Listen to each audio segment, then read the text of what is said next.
Hello, hi, నమస్తే అండి. నా పేరు Dev. Welcome to Kaizer News. ఈరోజు నేను మీ ముందుకొచ్చింది ఎవరినో తప్పుబట్టడానికో, లేక తప్పుడు మాటలు మాట్లాడే వాళ్ళని విమర్శించడానికో, లేక మానవతా విలువలపైన స్పీచ్ ఇవ్వడానికో కాదండి. ఒక 15 సంవత్సరాల బాబుని అతి కిరాతకంగా, క్రూరంగా చంపిన ఘటన గురించి. ఉత్తరప్రదేశ్‌లోని గ్రేటర్ నోయిడాలో ఉన్న జేవర్ ప్రాంతంలో జరిగిందిది. ఆ బాలుడిని ఎంత కిరాతకంగా చంపారంటే విజువల్స్ చూపించడానికి కూడా భయమేస్తుంది. 2026 మే 21న ఉత్తరప్రదేశ్‌లోని గ్రేటర్ నోయిడా పరిధిలో ఉన్న జేవర్ ప్రాంతం ఒక్కసారిగా దేశవ్యాప్తంగా వార్తల్లో నిలిచింది. కారణం, ఒక 15 సంవత్సరాల బాలుడు గోపాల్ శర్మ అదృశ్యం కావడం, ఆ తర్వాత అతని మృతదేహం అనుమానాస్పద పరిస్థితుల్లో బయటపడటం. మే 21 తారీఖున గోపాల్ ఇంటి నుంచి బయటికి వెళ్ళాడు. సాధారణంగా సాయంత్రానికి ఇంటికి చేరుకోవాల్సి ఉన్న ఆ రోజు తిరిగి రాలేదు. 9వ తరగతి చదువుతున్న ఆ చిన్న పిల్లవాడిని ఇంత దారుణంగా చంపడానికి గల కారణాలు వింటే మీ ఒంట్లో వణుకు పుట్టడం ఖాయం. ఈ చిన్న పిల్లవాడు ఎవరికి ఏం అన్యాయం చేశాడని ఇంత దుర్మార్గంగా పుట్టన పెట్టుకున్నారు. గోపాల్ శర్మ బన్స్వారీ బన్స్ గ్రామానికి చెందిన బాలుడు.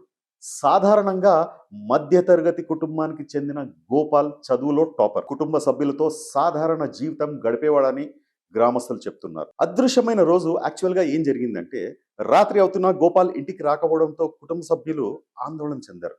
బంధువులు, స్నేహితుల ఇళ్లలో వెతికిన ఆచూకీ లభించలేదు.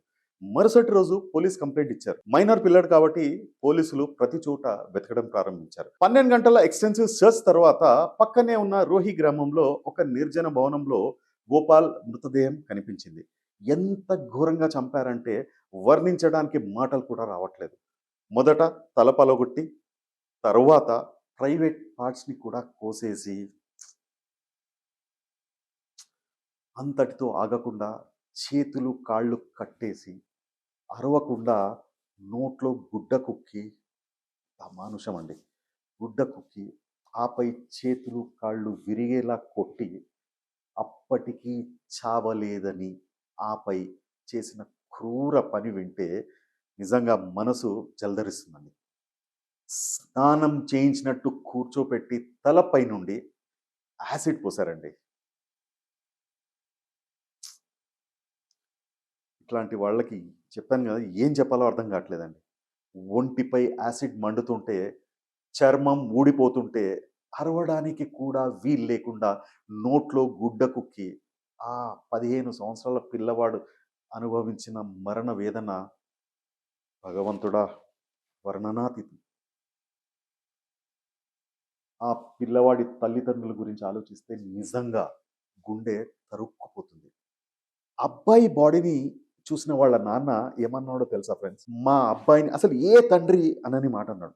మా అబ్బాయిని షూట్ చేసినా గానీ అంత బాధ ఉండేది కాదు. ఒక్క బుల్లెట్‌తో పోయేవాడు. ఇలా ఇంత టార్చర్ చేసి చంపడం ఎందుకు?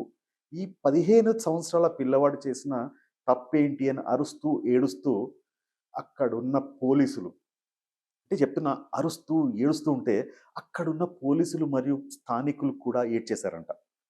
అంటే అక్కడ పరిస్థితి ఎలా ఉందో ఆలోచించండి. ఈ వార్త గ్రామంలో దావానంలా పాకింది. అక్కడి ప్రజలు తీవ్ర ఆగ్రహంతో వందలాది గ్రామస్తులు రోడ్డుపైకి వచ్చి నిరసనలు చేపట్టారు.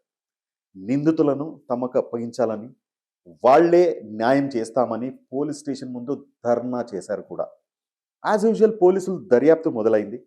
మొదట పోలీసులు అనేక కోణాల్లో విచారణ ప్రారంభించారు. అంటే గోపాల్ ఎవరితో తిరిగేవాడు, ఎవరితో చివరిసారిగా కనిపించాడు, అతనికి ఎవరైనా శత్రువులు ఉన్నారా అనే అంశాలపై దృష్టి పెట్టారు.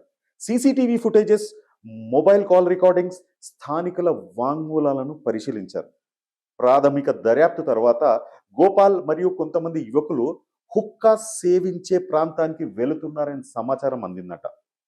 గోపాల్ వాళ్ళ అమ్మమ్మ ఆ యువకులను మందలించిందని, మా మనవడిని చెడు అలవాట్ల వైపు తీసుకెళ్తున్నారు, అలా తీసుకెళ్ళొద్దు అని చెప్పేసి వారిపై ఆగ్రహం వ్యక్తం చేసిందని పోలీసులు తెలిపారు. ఈ ఘటన కారణంగా, యాక్చువల్ వాళ్ళ అమ్మమ్మ తిట్టింది కాదు, ఈ ఘటన కారణంగా ఆ యువకులకు గోపాల్ కుటుంబంపై కోపం పెరిగిందంట. మరి ఎందుకు పెరిగిందో, అదే హత్యకు కారణమై ఉండొచ్చని పోలీసులు అనుమానించారు. మే 28వ తారీఖున పోలీసులు ఆ ముగ్గురు అనుమానితులను అరెస్ట్ చేశారు. వారిని విచారించి సేకరించిన ఆధారాల ఆధారంగా హత్య కేసు నమోదు చేశారు. గోపాల్ కుటుంబ సభ్యులు మరియు కొందరు గ్రామస్తులు చాలా తీవ్రమైన ఆరోపణలు చేశారు. వారు చెప్పిన దాని ప్రకారం ఏంటంటే గోపాల్ను అమానుషంగా హింసించారు. శరీరంపై చాలా గాయాలున్నాయి. Private parts కోసేశారు. కాళ్ళు చేతులు విరిచేశారు. యాసిడ్తో స్నానం చేయించారు అని చెప్పేసేసి ఇట్లాంటి ఎన్నో ఆరోపణలు చేశారు. అయితే పోలీసులు ఈ ఆరోపణలన్నింటినీ వెంటనే ధృవీకరించారు. పోస్ట్ మార్టం నివేదికలో ప్రధానంగా తలకు గాయం కనిపించిందని, మిగతా అంశాలపై ఫోరెన్సిక్ పరీక్షల అనంతరం మాత్రమే స్పష్టత వస్తుందని అధికారులు తెలిపారు. ఇక ఆ గ్రామస్తుల ఆగ్రహం తారాస్థాయికి చేరింది. ఈ కేసు వెలుగులోకి వచ్చిన తర్వాత గ్రామస్తుల నుండి భారీ ఎత్తున నిరసనలు చేపట్టారు. ఒక 17 ఏళ్ల బాలుడికి భద్రత లేకపోతే సామాన్య ప్రజల పరిస్థితి ఏంటి అని ప్రశ్నిస్తున్నారు. రోడ్లు దిగ్బంధించి నిందితులకు కఠిన శిక్ష విధించాలని డిమాండ్ చేశారు.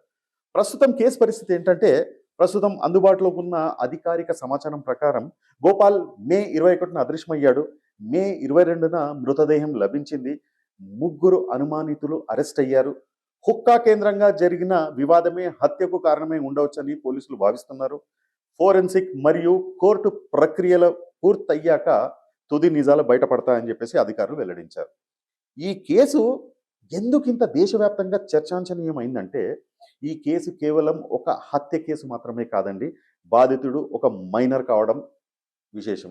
అసలు ఈ వయసు పిల్లలకు ఈ హుక్కా ఎక్కడి నుంచి వచ్చిందని, ఎవరు సప్లై చేస్తున్నారని చెప్పేసి క్వశ్చన్ లేవను. దీని మీద అన్ని ప్రభుత్వాలు కఠినమైన చర్యలు తీసుకుంటున్నామని చెప్తూనే ఉన్నారు. కానీ అలాంటప్పుడు ఈ పిల్లలకు ఈ హుక్కా ఎక్కడి నుంచి వచ్చింది అంటే, ప్రభుత్వాలు చెప్తున్నవన్నీ అబద్ధాలా? పేపర్లు న్యూస్ వరకే పరిమితమా? లేక పోలీసులు చూసినా చూడనట్టు వదిలేస్తున్నారా? అయ్యా యోగి ఆదిత్యనాథ్ గారు, మీ మార్క్ న్యాయం ఎక్కడికి పోయింది? మొన్న సూర్యాని చంపిన వాడిని వెంటనే ఎన్కౌంటర్ చేయించారు. అప్పుడు జరిగిన ఇన్సిడెంట్లో కల్ప్రిట్ ముస్లిం కాబట్టి న్యాయం వెంటనే జరిగినట్ట. మరి ఇప్పుడు ఈ కేసులో కల్ప్రిట్స్ ముస్లిం కాదని లేట్ చేస్తున్నారా? ఇప్పుడు 15 సంవత్సరాల అభం శుభం తెలియని బాలుడు ఇట్లాంటి నరరూప రాక్షసుల చేతిలో బలైపోతే మీరు స్పందించరా? ఒక్కసారి ఆలోచించండి.